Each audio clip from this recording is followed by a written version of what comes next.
Hi, this is Jim Richter, and I'm going to do a short video on incorporating octave pairs into your mandolin soloing. When we talk about octave playing, probably the first person that comes to mind is Sam Bush, who's really made it the cornerstone of his style. And for those of us who do incorporate octaves, it's very hard to escape the comparison. I've been very influenced by Sam Bush. He's one of the guys who got me interested in playing acoustic music 30 years ago. And I will show you some things, not necessarily how to construct octave mandolin solos, but more about how just to incorporate them into your playing. It will at least give you some information that if you want to study more about the way that Sam Bush does it, you'll understand some basic concepts. Some caveats first about this. We're talking about a 5-fret reach for the most common shape.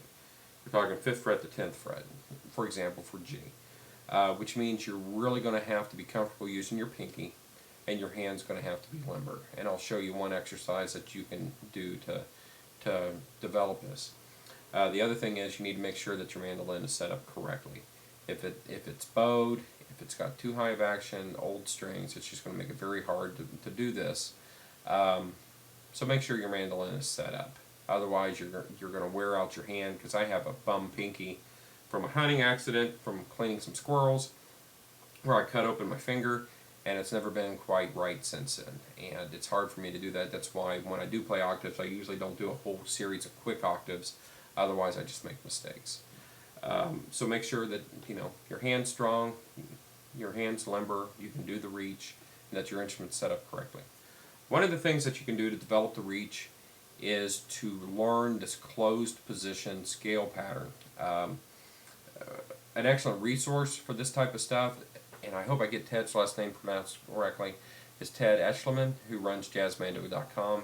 He wrote a book, I believe, from L. Bay called Introduction to Jazz Mandolin, and he's a proponent of the FFCP approach to playing, which is where you learn patterns and shapes, box patterns basically, for learning chords.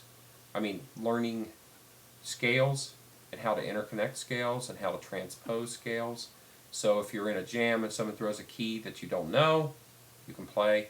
Same type of thing that I've been a proponent of through my closed pentatonic box patterns and that type of stuff. That if you understand where to place your root and your pivot finger, then you can stay in scale. So it's a great book, and check it out. But there's a closed scale here starting at the 5th fret of the D string. That'll go 5, 7, 9, 10, which is the same as G, A, B, C. And then you'll shift over to the A string and you'll do 5, 7, 9, 10 as well, which is D, E, F sharp, G. You'll notice you start on G, you end on G. That's your 5 fret difference, 5th fret to 10th fret. So working on this scale. And it's hard for me because of the pinky, it doesn't want to work right. But that will help develop this reach.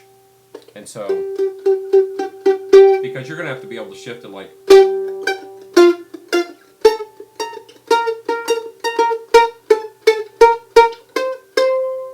and you can play scales with it. You can practice, if you want to practice shifting, you could do G, go up 2 to the A, up 2 to the B, up 1 to the C. Shift over to the next pair of strings, and the shape stays the same because we're tuned in fifths. That would be D at the 5th and 10th. Up 2 E, up 2 F sharp, up 1 G.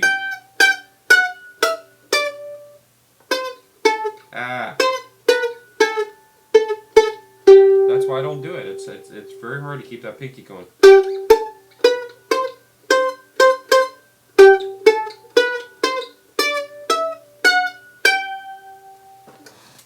Very hard.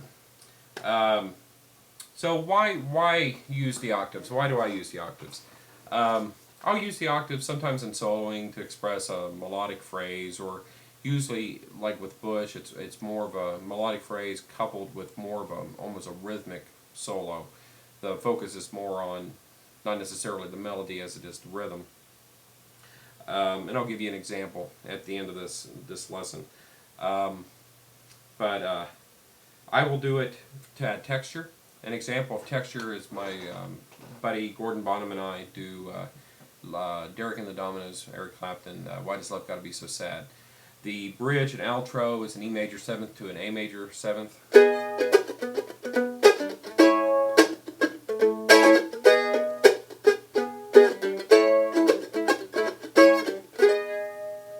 While he's playing and singing that, I'll do kind of like a George Benson-y kind of thing, or maybe horns, maybe organ, B3 organ or something, and I'll do.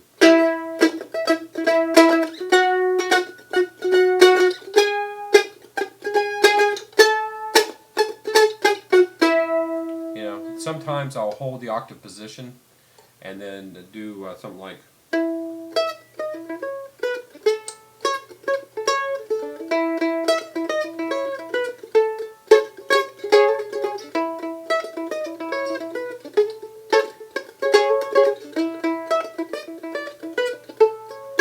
Again, you got to have that pinky cooperating.